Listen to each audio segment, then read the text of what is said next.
Okay, we are waiting for President Trump to step up, and it looks like that might be happening here. We are just moments away from the president addressing the UN General Assembly this morning as we continue to listen in here on Live Impact News on WCNC Plus.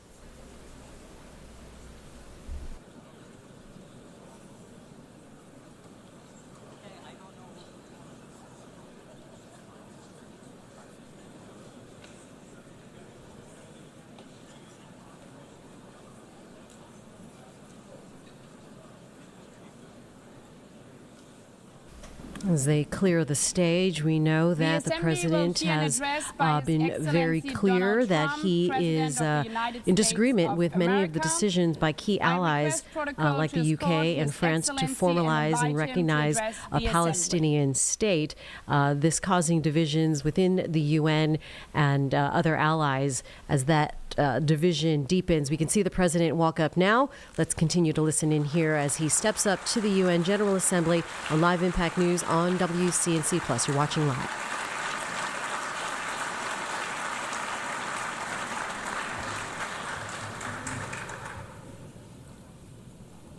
Thank you very much. Very much appreciated.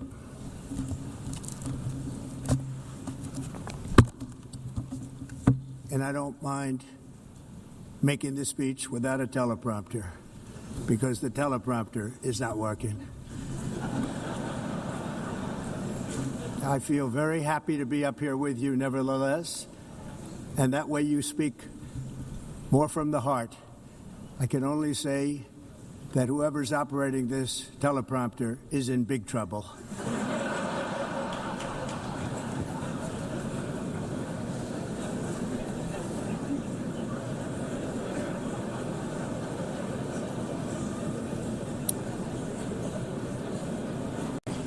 Hello, Madam First Lady.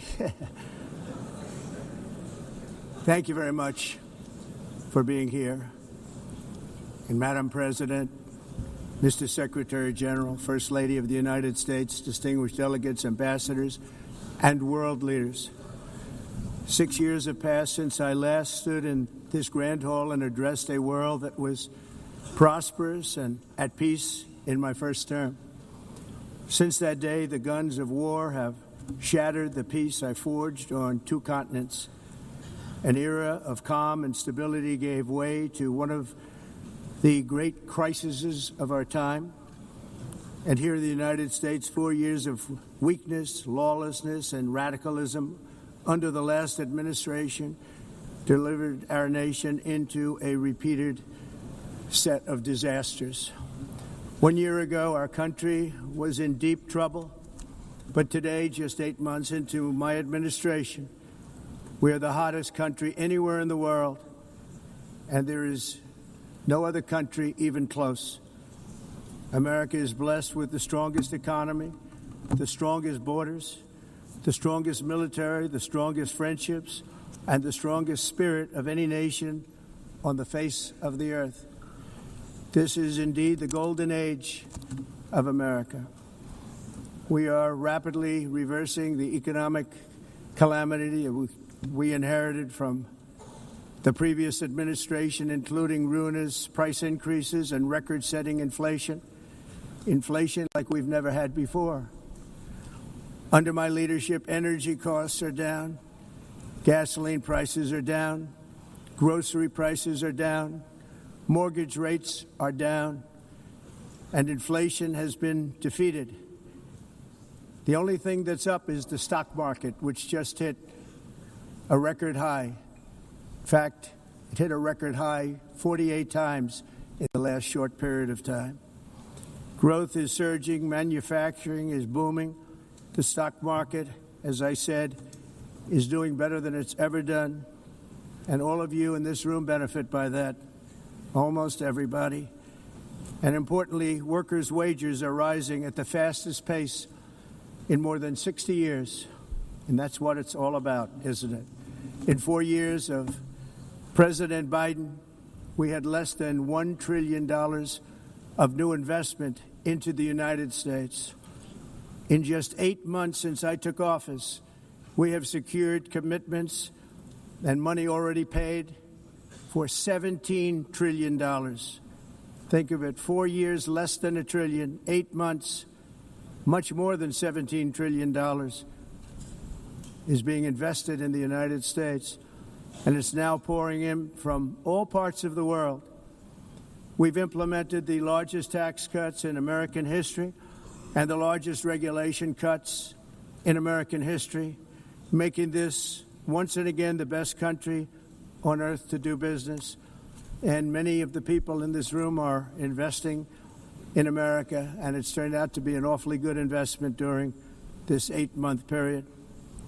In my first term, I built the greatest economy in the history of the world. We had the best economy ever, history of the world.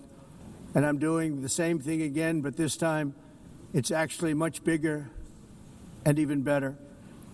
The numbers far surpass my record-setting first term. On our southern border, we have successfully repelled a colossal invasion. And for the last 4 months, and that's 4 months in a row, the number of illegal aliens admitted and entering our country has been 0. Hard to believe, because if you look back just a year ago, it was millions and millions of people pouring in from all over the world, from prisons, from mental institutions, drug dealers. All over the world they came. They just poured into our country with the ridiculous open border policy of the Biden administration. Our message is very simple. If you come illegally into the United States, you're going to jail, or you're going back to where you came from, or perhaps even further than that. You know what that means. I want to thank the country of El Salvador for the successful and professional job they've done in receiving and jailing so many criminals that entered our country. And it was under the previous administration that the number became record-setting, and they're all being taken out. We have no choice. And other countries have no choice, because other countries are in the exact same situation with immigration. It's destroying your country, and you have to do something about it. On the world stage, America is respected again like it has never been respected before. You think about 2 years ago, 3 years ago, 4 years ago, or 1 year ago, we were a laughingstock all over the world. At the NATO summit in June, virtually all NATO members formally committed to increase defense spending, at my request, from 2% to 5% of GDP, making our alliance far stronger and more powerful than it was ever before. In May, I traveled to the Middle East to visit my friends and rebuild our partnerships in the Gulf and those valued relationships with Saudi Arabia, Qatar, and the UAE, and other countries are now, I believe, closer than ever before. My administration has negotiated one historic trade deal after another, including with the United Kingdom, the European Union, Japan, South Korea, Vietnam, Indonesia, the Philippines, Malaysia, and many, many others. Likewise, in a period of just 7 months, I have ended 7 unendable wars. They said they were unendable. You're never going to get them solved. Some were going for 31 years, 2 of them, 31, think of it, 31 years. One was 36 years. One was 28 years. I ended 7 wars. And in all cases, they were raging with countless thousands of people being killed. This includes Cambodia and Thailand, Kosovo and Serbia, the Congo and Rwanda, a vicious, violent war that was, Pakistan and India, Israel and Iran, Egypt and Ethiopia, and Armenia and Azerbaijan. It included all of them. No president or prime minister, and for that matter, no other country has ever done anything close to that. And I did it in just 7 months. It's never happened before. There's never been anything like that. I'm very honored to have done it. It's too bad that I had to do these things instead of the United Nations doing them. And sadly, in all cases, the United Nations did not even try to help in any of them. I ended 7 wars, dealt with the leaders of each and every one of these countries, and never even received a phone call from the United Nations offering to help in finalizing the deal. All I got from the United Nations was an escalator that on the way up stopped right in the middle. If the First Lady wasn't in great shape, she would have fallen. But she's in great shape. We're both in good shape. We both stood. And then a teleprompter that didn't work. These are the 2 things I got from the United Nations, a bad escalator and a bad teleprompter. Thank you very much. And by the way, it's working now. It just went on. Thank you. I think I should just do it the other way. It's easier. Thank you very much. I didn't think of it at the time because I was too busy working to save millions of lives. That is the saving and stopping of these wars. But later I realized that the United Nations wasn't there for us. They weren't there. I thought of it really after the fact, not during these negotiations, which were not easy. That being the case, what is the purpose of the United Nations? The UN has such tremendous potential. I've always said it. It has such tremendous, tremendous potential, but it's not even coming close to living up to that potential. For the most part, at least for now, all they seem to do is write a really strongly worded letter and then never follow that letter up. It's empty words, and empty words don't solve war. The only thing that solves war and wars is action. Now, after ending all of these wars and also earlier negotiating the Abraham Accords, which is a very big thing for which our country received no credit, never receives credit. Everyone says that I should get the Nobel Peace Prize for each one of these achievements. But for me, the real prize will be the sons and daughters who live to grow up with the mothers and fathers, because millions of people are no longer being killed in endless and unglorious wars. What I care about is not winning prizes, it's saving lives. We saved millions and millions of lives with the 7 wars. And we have others that we're working on, and you know that. Many years ago, a very successful real estate developer in New York, known as Donald J. Trump, I bid on the renovation and rebuilding of this very United Nations complex. I remember it so well. I said at the time that I would do it for $500 million, rebuilding everything. It would be beautiful. I used to talk about, I'm going to give you marble floors. They're going to give you terrazzo. I'm going to give you the best of everything. You're going to have mahogany walls. They're going to give you plastic. But they decided to go in another direction, which was much more expensive at the time, and which actually produced a far inferior product. And I realized that they did not know what they were doing when it came to construction, and that their building concepts were so wrong, and the product that they were proposing to build was so bad and so costly. It was going to cost them a fortune. And I said, and wait till you see the overruns. Well, I turned out to be right. They had massive cost overruns and spent between $2 and $4 billion on the building and did not even get the marble floors that I promised them. You walk on terrazzo. Do you notice that? As far as I'm concerned, frankly, looking at the building and getting stuck on the escalator, they still haven't finished the job. They still haven't finished. That was years ago. The project was so corrupt that Congress actually asked me to testify before them on the tremendous waste of money, because it turned out that they had no idea what it was, but they knew it was anywhere between $2 and $4 billion as opposed to $500 million with a guarantee. But they had no idea, and I said it cost much more than $5 billion. Unfortunately, many things in the United Nations are happening just like that, but on an even much bigger scale, much, much bigger. Very sad to see.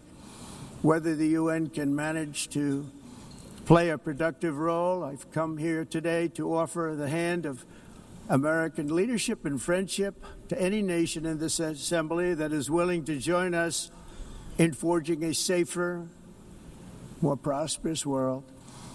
And it's a world that we'll be much happier with. A dramatically better future is within our reach.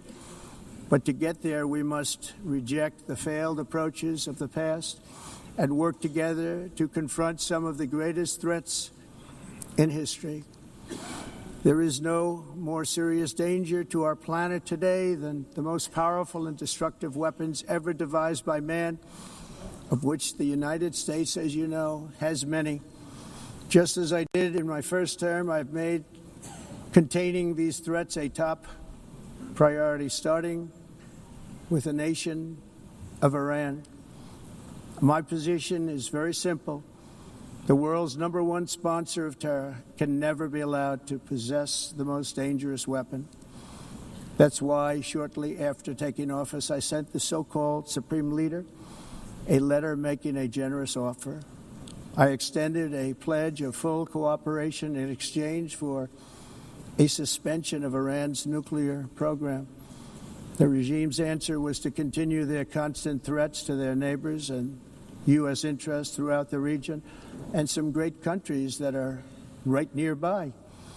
Today, many of Iran's former military commanders, in fact, I can say almost all of them, are no longer with us. They're dead. And 3 months ago, in Operation Midnight Hammer, 7 American B-2 bombers dropped the 14 30,000-pound each bombs on Iran's key nuclear facilities, totally obliterating everything. No other country on earth could have done what we did. No other country has the equipment to do what we did. We have the greatest weapons on earth.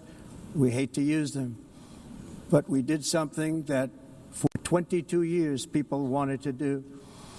With Iran's nuclear enrichment capacity demolished, I immediately brokered an end to the 12-day war, as it's called, between Israel and Iran, with both sides agreeing to fight no longer. As everyone knows, I have also been deeply engaged in seeking a ceasefire in Gaza. Have to get that done. Have to get it done. Unfortunately, Hamas has repeatedly rejected reasonable offers to make peace. We can't forget October 7th, can we? Now, as if to encourage continued conflict, some of this body is seeking to unilaterally recognize a Palestinian state. The rewards would be too great for Hamas terrorists for their atrocities. This would be a reward for these horrible atrocities, including October 7th, even while they refuse to release the hostages or accept a ceasefire. Instead of giving to Hamas and giving so much, because they've taken so much, this could have been solved so long ago. But instead of giving in to Hamas's ransom demands, those who want peace should be united with one message: release the hostages now. Just release the hostages now. Thank you.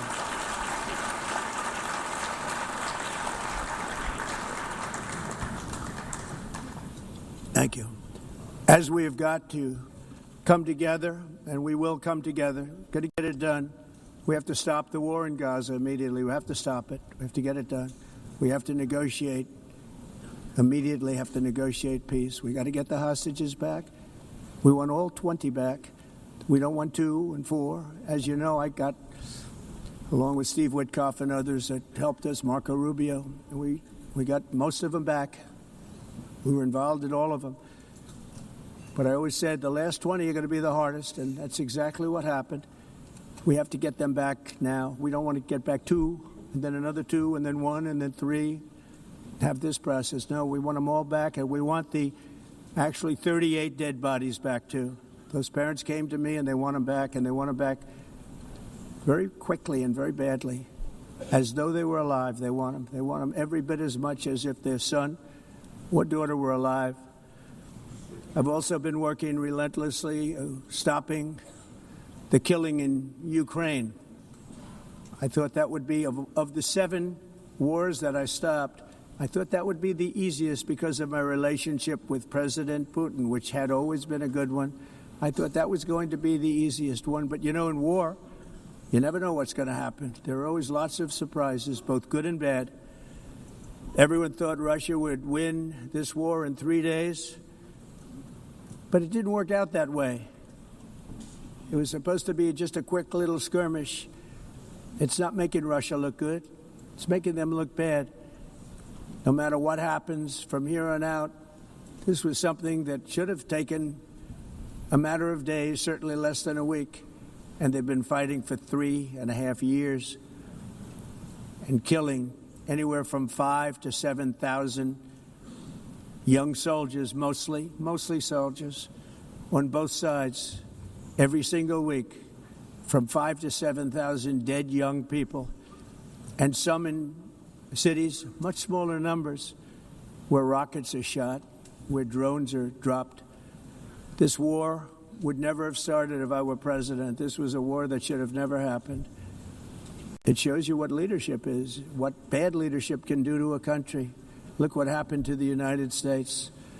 And look where we are right now in just a short period of time. The only question now is how many more lives will be needlessly lost on both sides. China and India are the primary funders of the ongoing war by continuing to purchase Russian oil. But inexcusably, even NATO countries have not cut off much Russian energy and Russian energy products, which, as you know, I found out about 2 weeks ago, and I wasn't happy. Think of it. They're funding the war against themselves. Who the hell ever heard of that one?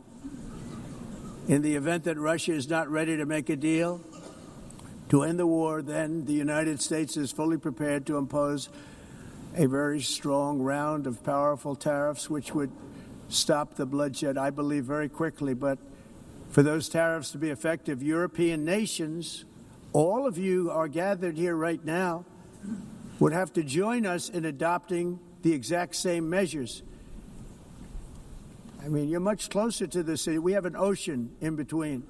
You're right there. And Europe has to step it up.